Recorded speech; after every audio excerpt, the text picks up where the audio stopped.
Assalamualaikum warahmatullahi wabarakatuh. Perkenalkan, nama saya Abiu Pranaja dari Prodi Pendidikan Administrasi Perkantoran Universitas Negeri Jakarta. Eh, Kali ini saya akan mengajarkan kepada teman-teman sekalian apa sih perkembangan fisik motorik anak. Oke, tanpa berlama-lama, langsung check it out. Nah, kali ini kita akan membahas fisik motorik kasar pada anak. Yang pertama itu adalah apa sih pengertian fisik motorik kasar anak? Kalian pada tahu nggak nih? Nah, menurut saya sendiri adalah kemampuan yang membutuhkan koordinasi sebagian besar tubuh anak seperti mata, tangan, dan aktivitas otot kaki dalam menyeimbangkan badan dan kekuatan kaki pada saat berjalan atau melakukan aktivitas lainnya. Nah, selain itu ada pula tokoh yang terkenal nih teman-teman. Salah satunya adalah Sunardi dan Sunorio. Menurut mereka, motorik kasar adalah kemampuan gerak tubuh yang menggunakan otot-otot besar, sebagian besar atau seluruh anggota tubuh motorik kasar yang diperlukan agar anak dapat duduk, menendang, berlari, naik turun tangga, dan sebagainya. Nah, itu tadi adalah pengertian dari perkembangan fisik motorik kasar pada anak. Nah, kita next ke materi selanjutnya. Selanjutnya ada tujuan dari perkembangan fisik motorik kasar anak. Nah, tujuannya ini ada dua nih teman-teman. Yang pertama adalah anak harus bisa melakukan aktivitas fisik secara terkoordinasi dalam rangka kelenturan dan persiapan untuk menulis, keseimbangan, kelincahan, dan melatih keberanian mereka nih. Nah, menarik banget. Yang kedua itu agak berbeda tapi di sini.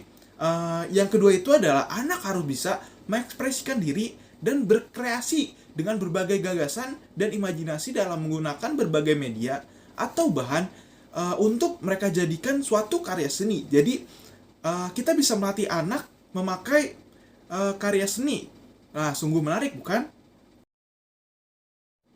Nah, bahasan yang ketiga kita selanjutnya adalah fungsi dari perkembangan fisik motorik anak itu apa sih? Nah, yang pertama itu adalah untuk melatih kelenturan dan koordinasi otot jari dan tangan. Yang kedua, untuk memacu pertumbuhan dan perkembangan fisik atau motorik, rohani, dan kesehatan pada anak nih. Nah, yang keempat itu fungsinya untuk melatih keterampilan dan ketangkasan gerak dan berpikir pada anak.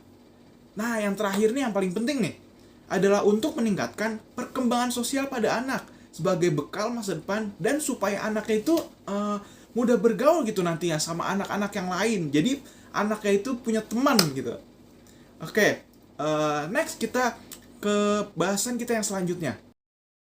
Nah, sekarang kita masuk ke faktor penghambat dan cara menanggulangi perkembangan fisik motorik anak nih teman-teman. Oke, dari faktor penghambat dulu deh. Nah, faktor penghambatnya itu sendiri, yang pertama itu adalah kondisi anak itu sendiri.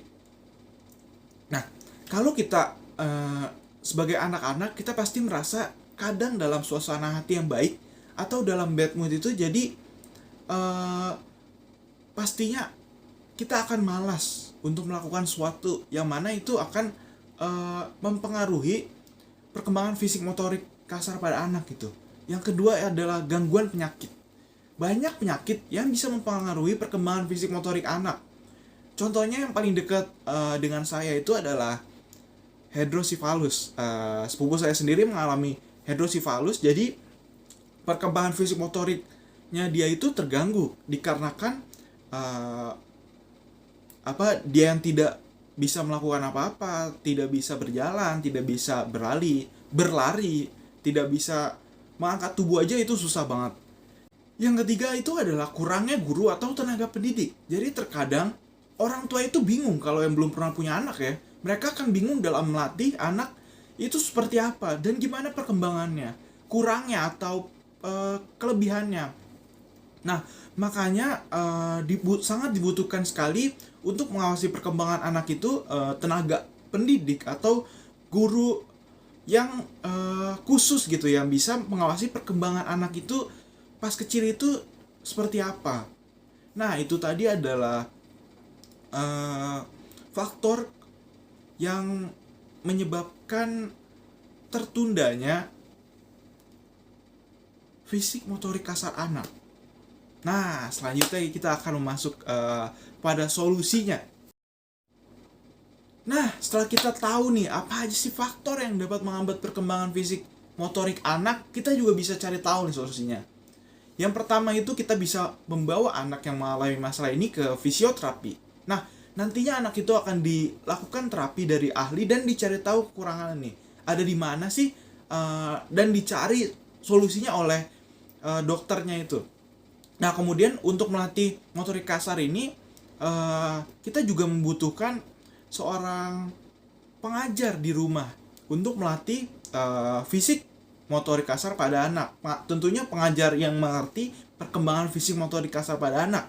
Nah, yang terakhir itu kita bisa membawa anak yang bermasalah dengan penyakit bawaan itu ke dokter atau ke rumah sakit setempat. Karena agar anak itu dapat diperiksa nih kurangnya nih, anak ini apa gitu. Apa ada kurangnya dari perkembangan fisik motorik kasar pada anak, atau ada hal lain yang mengganjal dan sehingga perkembangan fisik motorik kasar anaknya ini tertunda gitu. Nah, itu tadi solusi dari perkembangan fisik motorik kasar pada anak.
setelah kita menonton video implementasi perkembangan fisik motorik anak ini nih, kita dapat menyimpulkan beberapa hal penting nih.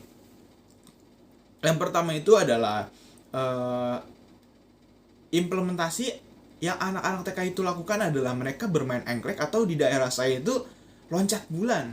Nah, selain itu guru TK mereka juga sangat pintar nih, memberi mereka aktivitas lebih seperti melempar bola, kemudian berlari zigzag. Itu semua tentunya ada tujuannya, adalah untuk meningkatkan perkembangan fisik motorik anak-anak. Seperti permainan engklek itu, karena permainan engklek yang loncat-loncat itu untuk meningkatkan perkembangan otot-otot kaki mereka, karena dengan mereka melakukan loncat-loncat, otot-otot kaki mereka itu akan terlatih dengan sendirinya.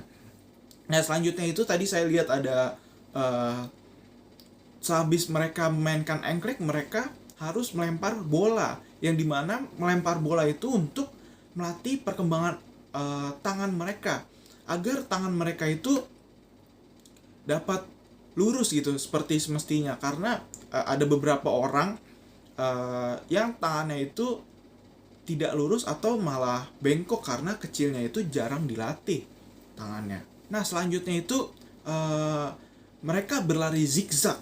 Nah, berlari zigzag itu juga ada tujuannya.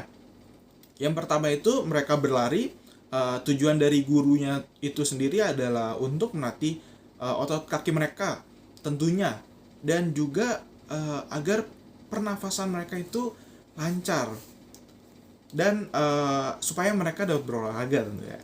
Nah, terus zigzag, kenapa harus zigzag? Zigzag itu dapat melatih mata kita agar fokus melihat ke depan dan tentunya ke bawah. Jadi untuk yang pertama itu untuk melatih mata kita, dan yang kedua itu adalah lari zigzag itu dapat melatih keseimbangan kita, balancing kita dari kecil. Karena balancing itu menurut saya sangat penting dalam perkembangan motorik anak ya.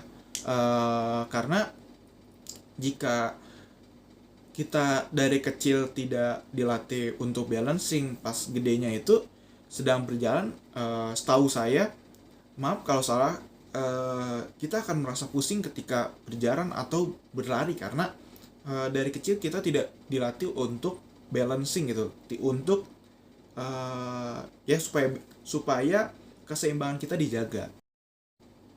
Nah, itu tadi adalah video penjelasan perkembangan fisik motorik kasar pada anak, dan tentunya ada penjelasan implementasi perkembangan fisik motorik kasar anak. Ya, semoga video ini dapat bermanfaat, dan juga kalau ada kata-kata saya yang salah atau menyinggung pihak atau orang lain, tolong dimaafkan. Kurang lebihnya mohon maaf. Wassalamualaikum warahmatullahi wabarakatuh. Terima kasih.